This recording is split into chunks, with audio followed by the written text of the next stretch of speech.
오직 예수님, 오늘도 거룩하고 복된 주의 날을 맞이하여 주의 전에 나와 예배하고 또 영상을 통하여서 예배하는 여러분들의 심령과 삶 속에 그리스도의 은혜와 평강이 항상 함께 하시기를 주님의 이름으로 축복합니다. 오늘 저는 고린도후서 4장 16절로 18절 말씀을 중심해서 낙심하지 말아야 할 이유라는 제목으로 하나님께서 주시는 은혜를 함께 나누고자 합니다. 우리 인생을 살아갈 때는 내가 계획하고 뜻하지 않게 힘들고 지치고 넘어지고 쓰러지고 낙심하고 두려움과 어려움에 처할 때가 많습니다. 그러나 구원받은 우리들은 낙심하지 아니하고 다시 일어설 수 있는 길이 있다는 사실을 우리가 다시 한번 기억해서 지금 내가 육신의 병마로 인간관계로 자녀의 문제로 물질의 문제로 여러 가지 힘들고 어렵다면 낙심하지 말고 다시 한번 일어설 수 있는 귀한 계기가 되시기를 주님의 이름으로 부탁을 드립니다. 오늘 고린도후서의 배경을 보면은 사도 바울이 고린도 교회를 세웠습니다. 그리고 또한 고린도 교회에 양육해서 많은 성도들을 배출해냈습니다. 그런데 시간이 흐름으로 말미암아 그 내부에서 사도 바울을 배척하는 세력들이 나타납니다. 내가 세웠던 교회, 내가 양육했던 그 사람들이 사도 바울을 배척했을 때 당하는 그 사도 바울의 마음은 어땠겠습니까? 심히 낙심되오나 이길 수 있는 것이 있다고 사도 바울은 말씀하시는 것처럼 우리가 신앙생활할 때 때로는 넘어지고 힘들고 지치고 고달프고 그럴 때 우리가 오늘 말씀을 통하여 다시 한번 일어설 수 있는 귀한 계기가 되시기를 주님의 이름으로 부탁을 드립니다. 사도 바울은 낙심이나 절망이나 후회나 탄식과 같은 것이 없고 오히려 확신만이 나타난다고 말씀하고 있습니다. 오늘 16절에 보니까 그러므로 우리가 낙심하지 아니하노니 확신을 갖고 사도 바울은 말하고 있다는 얘기입니다. 에레미야에 가서 3장 33절의 말씀을 보니까 하나님이 우리를 향하시는 뜻에 대해서 이렇게 말씀하고 있습니다. 시작. 주께서 인생으로 고생하게 하시며 근심하게 하시면 본심이 아니시로다. 아멘. 하나님은 너무너무 좋으시기 때문에 우리 인생에 고생하거나 또한 근심하거나 낙심하는 것을 하게 하는 것이 하나님의 본심이 아니다는 얘기입니다. 그 낙심과 어려움을 통하여서 다시 하나님 앞에 가까이 오기를 원하시고 또한 다시 넘어졌던 자들이 일어서기를 원하시는 분이 하나님이시다. 그것을 사도 바울은 알았기 때문에 자기 자신을 배척했던 그런 고린도 교회를 향하여서 오늘 주신 메시지가 낙심하지 아니한다고 고백하는 것처럼 우리의 인생에도 때로는 힘들 때 있지만 낙심하지 아니하고 다시 일어서는 믿음의 주인공들이 다 되시기를 주님의 이름으로 축복합니다. 그러면 낙심하지 말아야 될 이유 첫 번째는 어떤 것인가? 우리 본문 16절 한번 읽어봅니다. 시작. 우리가 낙심하지 아니하노니 우리의 겉사람은 낡아지나 우리의 속사람은 날로 새로워지도다. 아멘.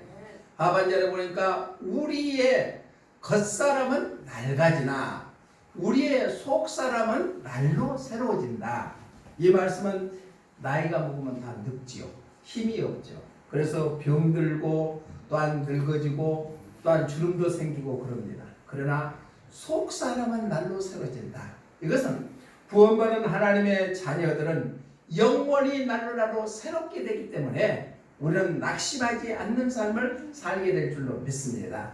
사랑하는 여러분들은 겉사람 주름도 생기고 머리도 빠지고 힘도 없고 기력도 세지지만은 구원받았기 때문에 우리는 영원히 날로 새로워지기 때문에 낙심하지 아니하고 굳건히 이겨 승리하는 삶이 되시기를 바랍니다.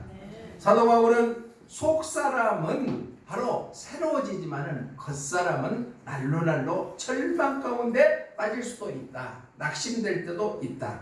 그러나 사도 바울은 온전한 주시오 또한 우리를 구원해 주시는 예수님만 바라보는 삶을 살아갔을 때는 우리 영혼이 새로워지기 때문에 우리는 낙심하지 않게 된다고 말씀하고 있습니다.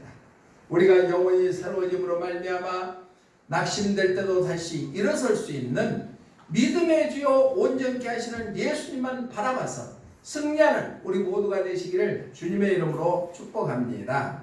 시편 기자는 시편 73편 26절에서 이렇게 말씀하고 있습니다. 우리 함께 읽어봅니다. 시작. 내 육체와 마음은 쇠하나 하나님은 내 마음의 반석이시요 영원한 분깃이시니라. 아멘. 시편 기자가 육체와 마음은 날날로 쇠퇴해 가서 한계에 부닥치게 되지만은 하나님께서는 우리 영혼을 책임져 주시기 때문에 내 마음의 반석이 되시고 영원한 분깃이 되시기 때문에 내 영혼이 날로 새롭게 해주시겠다고 약속해 주고 있습니다. 우리가 종이 한 장을 가지면은 쉽게 찢어지죠. 그렇죠? 이렇게 쉽게 찢어집니다. 그런데 이 종이를 벽에다가 딱 붙인다면은 벽과 하나가 되기 때문에 결코 쉽게 찢겨지거나 구멍나지 아니하는 것처럼 우리의 인생은 나약하고 부족해서 쓰러지고 넘어지고 낙심되게 되지만은 예수님과 결합이 돼서 하나가 된다면 예수님께서 우리를 붙들어 주시기 때문에 결코 찢어지거나 낙망하거나 낡아지지 않는 그러한 삶을 살아가게 될 줄로 믿습니다. 그래서 우리 영혼이 새로워지기 때문에 우리는 결코 낙심할 필요가 없다. 로마서 7장 22절에서도 이렇게 말씀하고 있습니다. 시작. 내 속사람으로는 하나님의 법을 즐거워하되. 그러니까 구원의 확신이 있고 구원받은 사람들은 거듭났기 때문에 속사람이 하나님의 법을 즐거워한다. 하나님의 법이 뭐예요? 하나님의 말씀을 즐거워한다는 얘기입니다. 그 뜻대로 사는 것이 마냥 행복하다는 것입니다. 그렇기 때문에 우리는 영혼이 새로워지기 때문에 환경에 타다지 아니하고 낙심하지 않는 귀한 삶을 살게 될 줄로 믿습니다. 에베소 3장 16절의 말씀에도 보니까 이렇게 말씀합니다. 시작.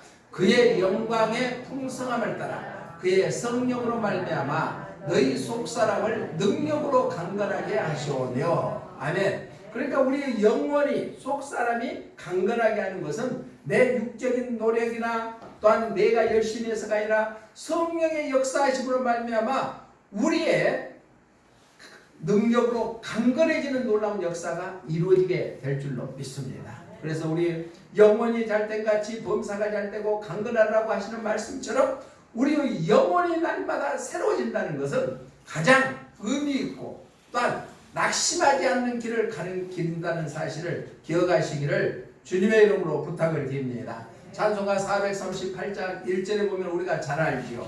내 영혼이 은총 입어 중한죄짐 벗고 보니 슬픔 많은 이 세상도 천국으로 가더라.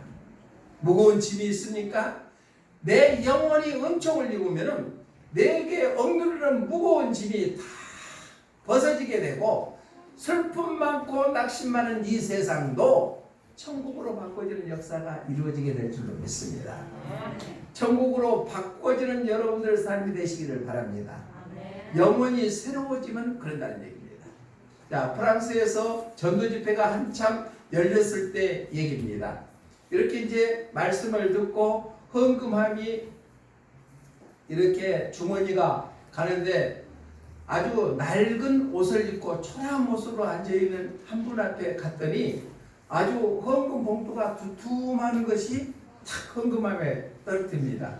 그러니까 헌금 요원이 하는 얘기가 당신이 이렇게 많은 헌금을 해도 됩니까? 라고 물어보니까 제가 그렇게 하면 안 될까요? 하면서 자기 얘기를 합니다. 자기는 나면서부터 소경으로 태어났대요. 그래서 어느 날 한 친구한테 물었대요. 자, 1년에 불을 켜는 등잔불을 켜는데 금액이 얼마나 소요가 되냐고 물었더니 그때 돈으로 엄청난 돈을 얘기를 하더래요. 1년 동안에 이제 등하비를 얼마나 드냐 물어보니까 그 말을 듣고 이 소경은 날마다 자기가 등불을 켜야 되는 돈을 모으기 시작했대요. 그래서 365일 1년치를 모아서 헌금하게 넣은 것입니다. 그러면서 나는 비록 세상의 눈을 보지를 못하지만은 세상에 살면서 육적인 눈은 떴지만은 영적으로 어두워 있는 그 영혼들을 위해서 저는 이렇게 헌금을 모아서 드립니다 라고 했대요. 그러니까 1년 동안에 불을 켜는데 드는 비용을 모아서 영적으로 눈이 어두운 자들을 위해서 헌신했다는 겁니다. 이 소경은 자기는 비록 육적으로 눈은 보이지는 못지만 영적으로 깨어있기 때문에 영혼이 새로워져 있기 때문에 영적으로 어두워져 있는 자들을 위해서 헌신했다는 얘기입니다. 자, 우리는 영혼이 새로워지는 삶을 살고 있습니까? 아니면 그저 되는 대로 하루하루를 살고 있습니까? 다시 한번 우리가 힘들고 어려울 때 영혼이 새로워져서 다시 한번 일어설 수 있는 귀한 계기가 되시기를 주님의 이름으로 부탁을 드립니다. 그래서 어떤 사람은 이렇게 얘기합니다. 눈을 뜨면은 세상을 보나 눈을 감으면은 하늘나라를 볼 수 있다. 우리가 세상의 눈에 보면은 제약에 가득 차 있지만은 우리가 조용히 눈을 들어서 하늘을 본다면은 새로운 세계를 바라볼 수 있는 영적인 눈이 뜨여지게 될 줄로 믿습니다. 낙심하지 말아야 될 이유 첫 번째는 우리 영혼이 새로워졌기 때문에 낙심하지 말아야 된다. 두 번째는 우리 본문 18절 한번 읽어봅니다. 시작. 우리가 주목하는 것은 보이는 것이 아니요 보이지 않는 것이니 보이는 것은 잠깐이요 보이지 않는 것은 영원함이라. 우리가 주목하는 것은 보이지 아니하는 영원한 것을 본다는 얘기입니다. 이것은 천국을 바라보기 때문에 낙심하지 아니한다. 우리 예수님 믿으시죠? 아멘. 아멘 한 사람들은 예수님 믿으시죠? 아멘. 네. 그럼 예수님 믿기 때문에 우리는 천국 간다는 얘기입니다. 그러니까 세상에 잡다하는 것을 바라보지 아니하고 잠깐 천국을 바라볼 수 있는